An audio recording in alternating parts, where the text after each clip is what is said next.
listener production. The creators of this podcast would like to acknowledge the traditional owners of the land on which it is recorded. Aboriginal and Torres Strait Islander people are the first storytellers of this land. We pay respect to their elders, past, present and emerging, as well as any Indigenous people who may be listening today.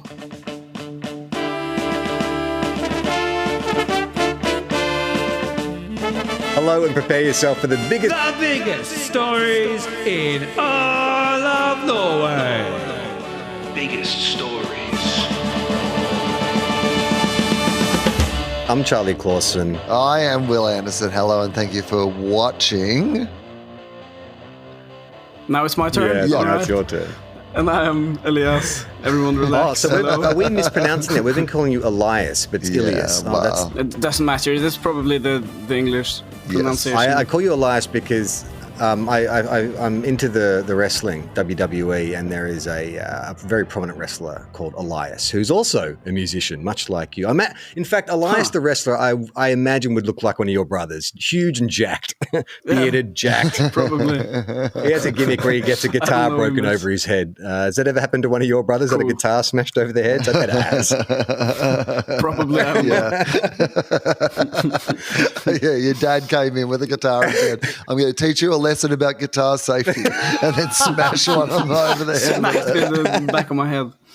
Now, Elias, we have built up quite a narrative in our own mind about the life you live. I mean, obviously your story has caught our imagination, and then the videos came in. And when Wil and I saw these amazing TOFOP videos, which are, the giant water slide and the giant slingshot, and they're so well cut together, like super professionally shot, professionally edited, sponsors, banners in the background, energy drinks, and then what looks like the coolest kind of party. And Wil and I sort of speculating, like, the first thing we asked is, like, are they Christian? Like, it felt like, this is a lot of fun, but maybe there's a Christian vibe going on. And I think the next question is, are they on drugs? Yeah. Well, it's one or the other. Those were my first two where I was like, are they on drugs or are they, like, is this like a religious thing?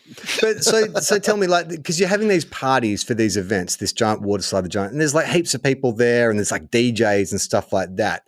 I mean, is that like a regular occurrence in your family farm? It depends what you mean by regular. It happens whenever one of my brothers decides to throw a party like that. For the last couple of years, it has been every summer with the water slide or the slingshot or something like that. But yeah, it's probably not happening for a couple of years now because it's quite expensive to build that slingshot, I would imagine. I would also imagine that. I think my brother finally counted how much money I had spent on water slides and DJs and slingshots.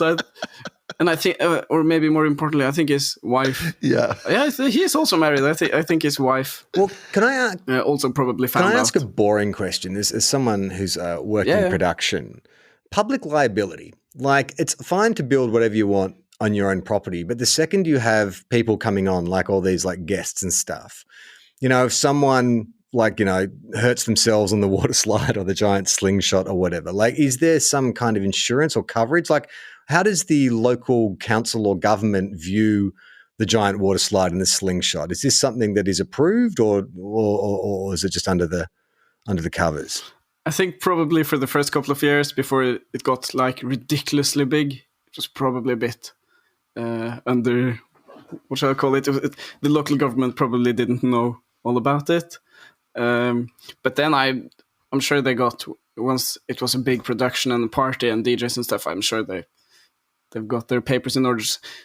With the slingshot, I imagine you have to sign something. It says if you break your neck, imagine, we're not accountable. I'm not sure of that, but probably. I remember one time my nephew that I spoke of, Ivar, that he was going to take the water slide, and he was young. He was probably weighing like 40 kilos, and all the other guys were like huge 90-kilo guys.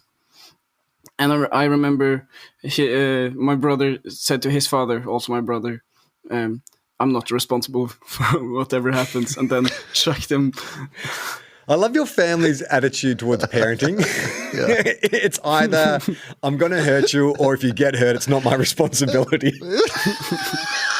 It's not that bad, but yeah. So I just wanted to ask a cultural question about what's your impression? Are Norwegians particularly, is there a lot of paperwork? Is it like a lot of government, or people are living pretty free? Like, what is the general? No, it's quite regulated, Yeah, okay. I think, because it's apply for everything, stuff like that. But I think they just did it and then applied. And I'm not sure. I think if you have that paper where you sign off that you're not responsible, that's probably fine. And so I think we'll hold up in court. the events where you had I I have this piece of paper here. They signed it. I promise he signed it. Can't even write his own name. It's like a child. You put a child in a slingshot. You put a baby in a slingshot. It signed it. Look at this piece of paper. he signed it in But I know crayon. they had a lot of professional welders putting it together, and they did it proper, so it was as safe as possible, and a lot of tests before they let the general public. Yeah, well, we saw the video where they drew it up on the whiteboard and stuff, because that's sort of part of the TORP kind of professional sports psychology and coaching, and what's the slogan? Achieve your excellence, or I have no idea. There's a slogan, is it? I have no idea. There's a slogan which is something like that, like reach your dreams or something like that. So, is the event dreamed up as part of TORP's business thing, or is this your brother or your brothers would have done this anyway, and then TORP found a way to become involved? Yeah, they would have done this anyway. Okay. They just have the resources to do it on a bigger scale now. I think they used to throw parties way before they have had any sort of businesses.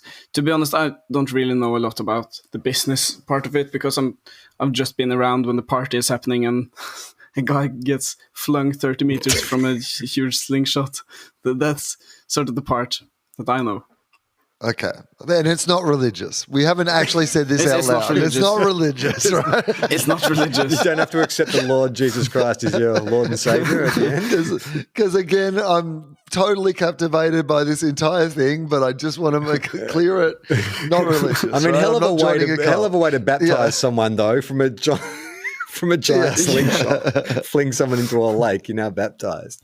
In the name of the Father, the Lord, and the Holy Spirit. And so, just before your baptism, could you please sign this piece of paper? And so, all those people who we see, are they? That's why we have 7 children, because we baptize them by flinging them 30 meters across a field. So, all the people we're seeing in the videos who are the guests, the onlookers and stuff, not the people necessarily going down the slide or whatever. Are they friends of the family, or are they locals, or who are they? They're friends of my brother. Okay. There are no on that side of the family. There's no family friends. What?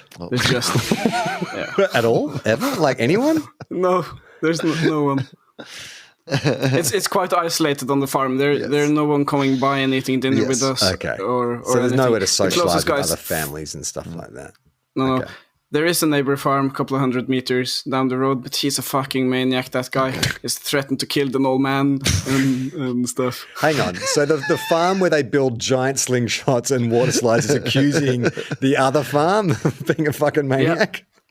Yeah. Anyway. Okay, so let's get into one of your stories. So tell us about the time your dad almost bought an elephant. Oh, good. Yeah. My father, it's a tiny farm that I grew up on, so it can't sustain itself on just farming stuff. And is your dad a farmer? Is that his? He is a farmer, but it's like a farm that you can come visit with your school to have a look at the cow and stuff, see how everything works. And you can come and get married there, and you can, whatever. If you want to have a party, you can rent out the farm, and my father has some people working to serve you food and stuff. And then he has some stuff that he calls activities, which are you can sit on a horse or stuff like that. Can you sit on the big horse? You can sit on the big horse. Oh, we should go. It's usually the big horse they're sitting on, and it's also there's usually 2 teams, and it's the first one to get on top of the biggest horse. And it's one of the games. That's the game, and so people pay so you for have this to run. experience. Yeah, it's I'm not selling it in. I mean, you're not, good, but it's fine. Hey, Quite actually. It's quite fun, you know actually. what? I only thought I was going to get the opportunity to see the biggest horse in all of You're Norway. I didn't right. realize I was being given the opportunity to not only climb aboard the biggest horse in all of Norway, but to compete in some sort of competition, like amazing race style to get to the top. I mean, I don't think you are underselling this. This seems like a magical treat to me. Yeah. He also had this crazy game where the two teams has what's it called? Wheelbarrow, and the other guy, and there's another guy sitting in it with a chicken on his lap, and you have to run. This is like a scene from Borat. It's like, that game, the wheelbarrow. There's a guy sitting in a wheelbarrow holding a chicken. No, everyone grab their chicken. Everyone's got their wheelbarrows, right? Okay, just remind me, what's a male chicken called again? A rooster. A rooster? A rooster, and one team has a rooster, and one team has a chicken. So they race sitting with the rooster and the chicken. There was one time this very skinny, weird-looking German guy was going to sit in the wheelbarrow and have the rooster, and it's a fucking crazy rooster. That one is called Kjell. And it has a bloodlust for rabbits. It just loves killing rabbits, this rooster. It's crazy. I have so many scars on my legs from this fucking rooster. I hate it. Anyways, it's dead now. What a story. What a journey we just went on. Pour one out. For Smed, what is his name? Sven the rooster? No, Smith? Shell the rooster. Pour one out. Live fast, die young. No, he got quite old actually because. Yeah. Anyways, this German guy had to have him on his lap, and this rooster just has a death stare. It just looks at it and wants to tear your intestines out. And me and my sister stood and watched, because what else is there to do besides shooting or watching this stuff happen? And this German guy looks a bit nervous and tells my father, "This rooster, he looks bad. He looks evil." And my father's, "No, he's fine. Don't worry about it." Chucks him in the lap of this guy, and they go around the field and come back, and this German guy just bleeds from his face. What? The rooster just went ham on his face, just clawed and pecked, and he was lucky to have both his eyes. And when he came back, and he held on to him because I don't know why, I just didn't check it out, but my father gave very clear instruction to hold on to the rooster because he didn't want to lose it. So he came back bleeding from his face, and he only said, "It isn't very nice," almost crying. My father grabbed it by the neck and chucked it in the cage again. All right, can we just stop down for a sec? So this game of wheelbarrow, is this a traditional Norwegian game? No, it's something, I think my father has invented it. So that was my next question. So your father invents this game, which is completely unnecessary. It's not like a cultural thing. It's not a traditional welcome to my farm thing. It's for the farm visits. Yeah, exactly. It's for people. Can come. But he knows that he's got this psychotic rooster. Like, he doesn't have to play this game. Just the other day, it attacked me, and I had to kick it like 10 times to get it to cool down. Hang on, you said the rooster was dead. No. Now it's dead. But just the other day, you kicked it to death when I told this story. Yeah. No, he didn't kick it to death. I don't know what happened to it. To teach it a lesson about kicking safety. It was just a couple of days before this German guy got all fucked up by the rooster. Okay. Man. All right. Okay. So back to the farm. So this is the, I guess, what would you call it? It's a multifunctional venue space. That's your father manages farm. He calls it besöksgård, like visiting farm. You can come with your business and have team building. You get much closer to. We've got a big meeting coming up. You guys need clawed in the face by a rooster. That'll really get the team focused. Yeah, and he also has this log you have to balance on, and just stuff like that. Yeah. It's quite exotic when you're from the city to come and sit on a big horse and be I was going to say, faced by a rooster. The country is shit. Just going back. This reference is going to make no sense to you, Elias, but Will, Piss Week World. Doesn't this sound just like, Totally. It's just like, this is a log, stand on that. That's a thing. That's definitely an exercise. Yeah, we call that the amazing temple. Looks like a shed. No, it's an amazing temple. Just walk through the doorway 3 times and touch your hat. Yeah, we're going to play wheelbarrow. Oh, do one of us have to pretend to be a wheelbarrow? No, you just get in a wheelbarrow. But here's the thing. You grab this psychotic rooster. I think you might have had 2 roosters actually at that point. So maybe he grabbed the wrong rooster. I don't know. But I knew that bloodlust from its eyes. So I knew that German guy was fucked. But I mean, that's the other thing you say though about like that rooster had a look in its eye. But every time I see a chicken or a rooster, they all have the same look it's in true, their actually. eye. It's always. I don't like them. I don't like them. I love animals, but I don't like chickens or roosters.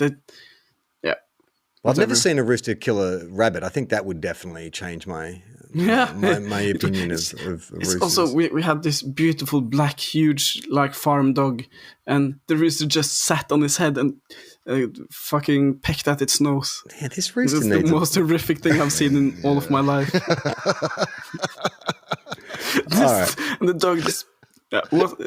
Anyway, enough about the rooster. What was I talking about? Let's get back to the elephant. Yeah, the elephant. Right. Anyway, he has a visiting farm, and it's a couple of visiting farms in Oslo and around. So it's nice to have something that separates you from the others, and that usually is these games my father does. But there was this circus that went bankrupt while in Norway, and they had to sell off all the animals. This is long ago. I don't know, probably before I was even born. But I've had this story told to me a couple of times, and my father very seriously wanted to buy that elephant. It was quite cheap, but you had to buy the guy that has trained the elephant as well. So what do you mean you have to buy him like a slave? Do you own? Yeah, almost. Do you also own the guy who comes? With the guy comes with the elephant. You don't technically own him. You own the elephant, but you definitely. But he comes with the elephant. He comes with absolutely true. And he raised that elephant and has been with it for, I don't know, many years. So the guy comes with the elephant, and my father built a little house on the farm for this guy to live in, and tore down a wall in the barn to have this elephant. Was seriously going to buy it. Because what a business on the farm to have. Yes, we have 1 cow and a couple of sheep and an elephant and rooster. It's just madness to have. Is this why, though, the biggest horses come into the picture? Is this like an unrealized dream of one day owning an elephant, and the settling position is a big horse? If I can't have an elephant, I want a really big fat horse. We actually already have had that big horse and his brother, which is also huge, but not as big. Anyway, the second biggest horse. He went to see the elephant and spoke to the guy, but then he saw this truck full of hay, or I don't know what elephants eat. Hay, probably. I think so. Yeah. Grass or something. Yeah, and peanuts. And he thought that must be food for the elephant for at least half a year. Yeah. And the guy was like, no, that's for 2-3 weeks. So one elephant eats as much as his 4 biggest horse, as 4 of the biggest horses in all of Norway eats in a year, in a month. Yeah. And if you're going to be paying 4 times, you want something that's 4 times. No, it's way more than 4 times. It's as much as the 4 horses eat in a year, in a month. Oh, yeah. That's what they don't tell you about an elephant, right? Like the price might seem reasonable, but it's the maintenance. It gets you on the maintenance. Can you afford to maintain an elephant? Should be the question.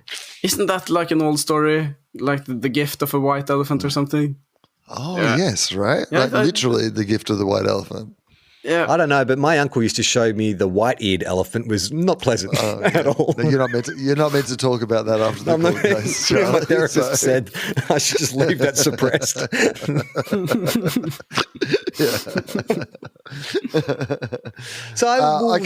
But didn't buy the elephant in the end. No, we didn't. I don't know what happened to the elephant. Okay. But so can we just go back to the house that he built? How long did it take him to whack up the accommodation for the elephant and the? I mean, he must have been pretty serious about it to go to that length. Yeah. But he just built a house. It's not a huge place. It's like little house for a little man. I don't know. The man Was he a magical Scandinavian gnome or something? No, I don't know. It was probably not for Scandinavia. This traveling circus. I don't know anything about that guy. I've just always imagined him as like this tiny, fat circus man. Yeah. Carny. I mean, what does an elephant train? I mean, he'd be carny. Yeah, that's right. But what does an elephant trainer traditionally look like? Is there a type? I have no idea. I think I've just imagined the guy from Dumbo. So the guy would live in on the family property, basically. So he's just living in another accommodation. But how long was this arrangement going to last for? And what happens? How long does an elephant live? Well, but what if he's an elephant live? Probably like that, but he would. I think they'll probably come to some sort of agreement where he would be able to live on the farm and get paid and eat stuff from the gardens and stuff, and then on daytimes show kids the elephant. Yeah, that's right. Right? How did the money spin over your? I said because it's part of the experience of visiting the farm, is seeing the elephant. It's an attraction. He would probably join a lot more people if he had an elephant. Yeah, a lot more. But not enough to afford the upkeep of the elephant. That's the problem. Well, and that's why the circus is traveling, actually, because if it just stays in one place, it will go bankrupt. Oh, that makes sense. Wow. And this one did regardless. Too many elephants. If something happened to the dude, suddenly you have a very you have a vacancy, a very specialized vacancy. If the guy dies, you mean? Yeah, like how easy is it going to be to find someone to look after your elephant? Biggest elephant in all of Norway. Yeah, exactly. How did he die? Stamped by an elephant? You wouldn't believe it. It was a horse. The irony, but it was a big horse.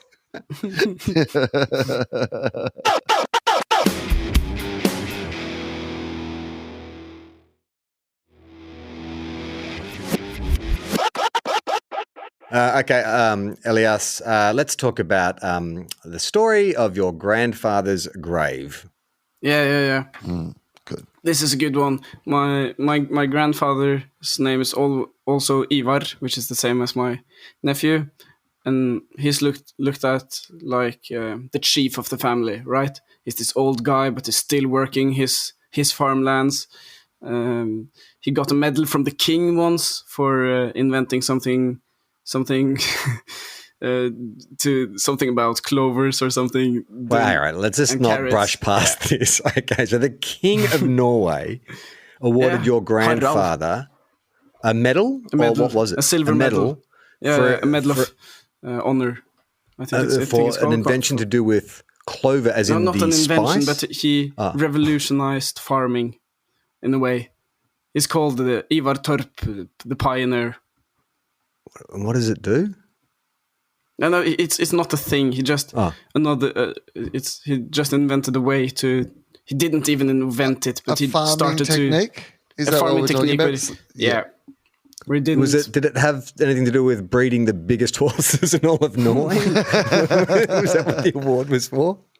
No, but anyway, he's this pioneer of Norwegian farming, or farming in general. They teach his craft in farming school and stuff. I don't really know about it. I'm not a farmer, but he had this medal of honor and worked every day in the field. He was 90 years old.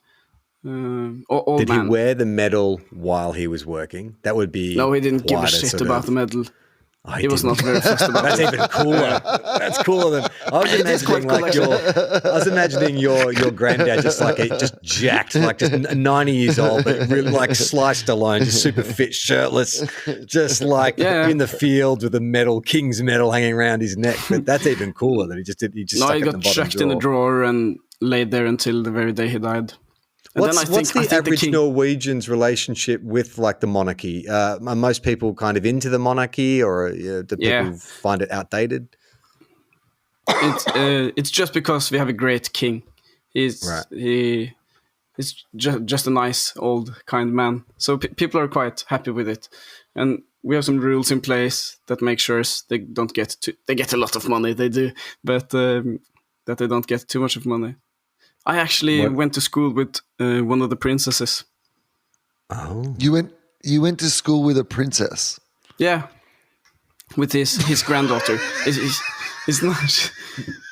Anyway, It's very doesn't matter. we're laughing just because it is so far removed from our experience in the colonies of Australia. But also just even just the side alleys of like the stories we're being told, and just like I love the fact that that's not the story we're talking about. The fact that you went to school with a princess, like if I went to school with a princess, that would be my best story. Yeah. I have a couple of mates who went to school with the crown princess, which is going to be queen, not next, but after that. And she's quite crazy, I've heard. But and do you need to? Is it when one of your classmates or one of your schoolmates is royalty? Are there rules in place for how you like talk to them? You know, are you allowed to talk to them? Do they have bodyguards? Yeah. They're just like a normal student, but they have some bodyguards in disguise. They're very good at their job. Yeah, so I all the 3 years that I went to that school, I tried to like single out who was the bodyguards, but because they were bodyguards in disguise as teachers, but I couldn't figure it out. I had a couple of suspects, but they were just walking around, not to make her life too difficult. Yeah. Right? That's fucking amazing. So then I really tried to figure out who it was, and I had to look at everyone's schedule and when they had classes, and I could not figure out who these bodyguards you were. were. Definitely on a fucking red flag watch list. They're like, we don't know about this Elias kid. There's one kid who's really investigating the whole schedule. Watching us leave. He knows when we come and go. Like, we need to keep an eye on But it's that fucking kid. cool, right? And He I got know shot they by his bear arms father. as well. History of violence in the family. Yeah. So, So I look, I don't want to move on from the royalty thing because I find it fascinating. So these bodyguards who you suspect, because do you know for certain that they were teachers? No, but I know that they're. I've always just assumed that they were teachers. I mean, is there a possibility I've that it never was seen like them. Norway's version of 21 Jump Street? Is there a possibility that the bodyguards were actually students? Did you have any classmates like 40-year-old men? Just Hey, what's Facebooking, fellow teenagers? It's me. Oh, a couple of my mates have their suspects, but I don't think. You would also expect the bodyguards to be like built like a bodyguard, right? So probably the gym teacher or something. But yeah. Who were your primary suspects? Describe them. Give us a profile of why you thought they were most likely the bodyguards. Oh, I had a primary suspect for a long time. Looked like this sleazy government type of guy with slick back hair. Yeah, like one of the agents from the Matrix or something. Just too much of a G-man. Yeah, and he seemed cool about when he was a substitute teacher, so he was always sort of around. But it's not him because he got fired for some reason. We'll cover up. That might be the cover up though. Maybe. Yeah. But it wasn't to keep it a secret. I think it was just not to bother the princess. Yeah. And so, Okay. if you're But royalty, it's quite cool when we're out on parties. I know this from the crown princess because she has more bodyguards on her, and she can just drink herself to death and then get driven home by her bodyguards, and they aren't allowed to tell the king anything because they have sworn to so secrecy. it's quite a good arrangement for her. I mean, it is quite a good arrangement. She always gets home. I fucking walked miles after a party, just struggling to get home, shit-faced. I mean, that was missing a shoe in the middle of winter. Yeah. My other question about being like royalty in school is like, so you're sitting in, with your guidance counselor who's like, I really think that, you show aptitude for this. It's like, dude, I don't even need to be here. Like, I don't know what anyone's trying to do here, trying to educate me. I'm going to be fine. It's all right. No, but the monarchy in Norway is like, if you're king and queen and directly under, you're probably fine. But if not, you should probably find yourself a job. Okay. All right. You get, I'm not sure how it works, but yeah, she's a great artist, actually. Very fine artist. Oh, okay, great. All right. Well, back to your grandfather. So your grandfather who rejected the king's honors. No, he got it, but it's a beautiful video of him. It's probably on YouTube. I can try to dig it up, where he is going into the castle to accept this Medal of Honor, and he comes out, and there's a reporter there asking like, So how did you find the king? And it was all right, I guess. He's just a man, and I've got this little box with a little silver thing. On with my life. He was just stressed because he missed the day on the farm. Yeah, right. Anyway, So, yeah. I always knew my grandfather as just like your typical old man, kind, but he didn't seem too interested in me, probably because I was his 5th grandchild. Right. It's a kind old man. He was very old. But I think when he was younger, he was quite a terrible man to my father and his siblings. So when he took eternal Christmas break, when he died, my father and his siblings had to figure out how to deal with him and set up a grave and what to do with the house and all this sort of stuff. And they're not the best of friends. So they just divided up the responsibilities. You're going to contact some burial site and you're going to deal with the house, whatever. And my father got the responsibility to get a stone, a gravestone, but it's fucking expensive, so he didn't want to waste a lot of money buying a proper gravestone. So he just got this huge boulder from just down like this slope on the farm, huge boulder, and made it himself and chucked it in there, but he wasn't allowed to bring his own stone, so he had to buy a stone after all. And then they asked if they wanted him to engrave it, and it was just, okay, how much is that? And it was some crazy amount to engrave my grandfather's name. Hang on, sorry, just before you get to that. So your father drove his own boulder into the graveyard to use as a headstone. A headstone. And they said, sorry, boulders are nature's headstone. You can't bring your own rock in, mate. Have you noticed how no one else has ever done that? My father was quite furious. Why the fuck not? They're all just rocks anyway, and my father is dead. He doesn't give a shit. It's just something. Well, why bring anything in? It's like, is my point. Like, there's other options. Like, you can get plaques and stuff. Like, both my parents are dead, and we just have like a little plaque on the grass. Like, the idea that your dad was like, it's actually, I know he's making a saving, but it's so much trouble to actually pick up a boulder from somewhere deliberate, and then the ignominy of having to then go back and collect said boulder. I don't know this, but he probably just dropped it off just outside. A big boulder just outside the gate. Outside the fence. There's this huge fucking boulder.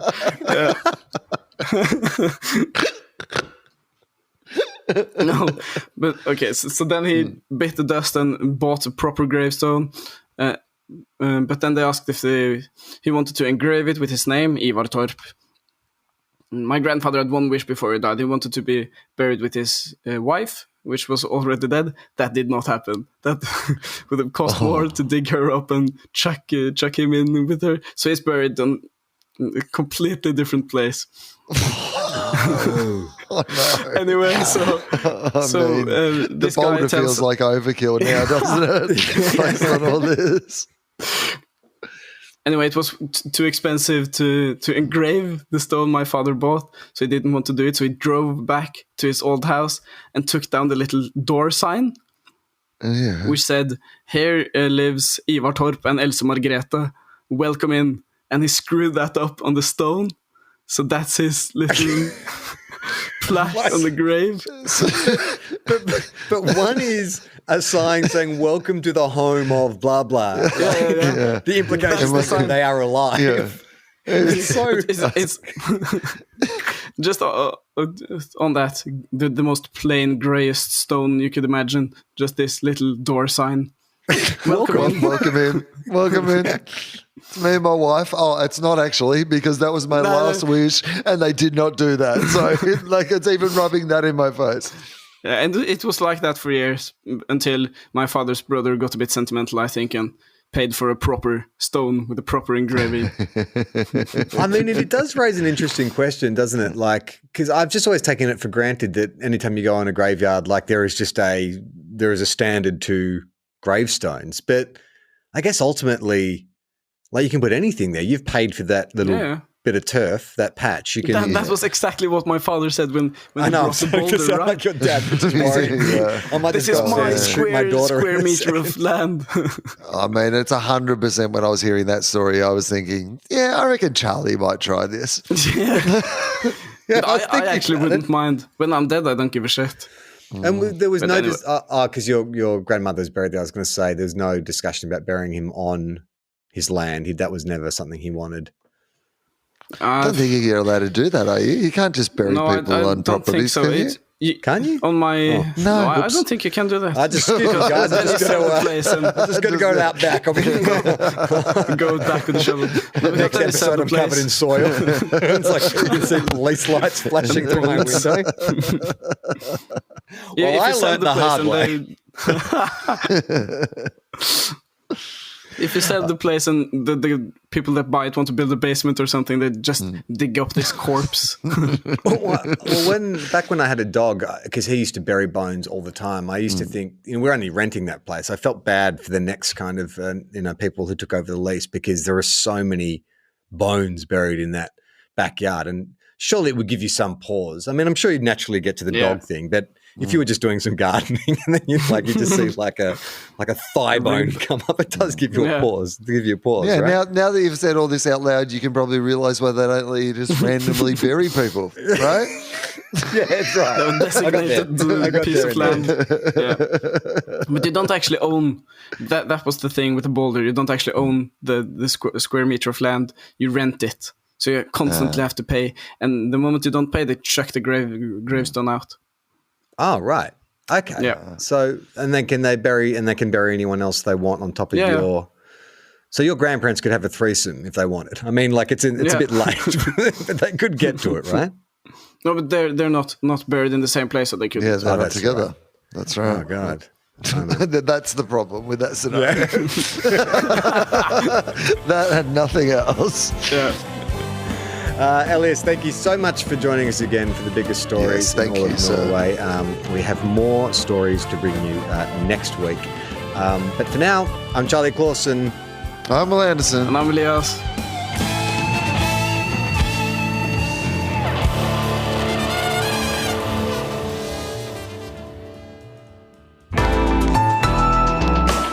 Listener.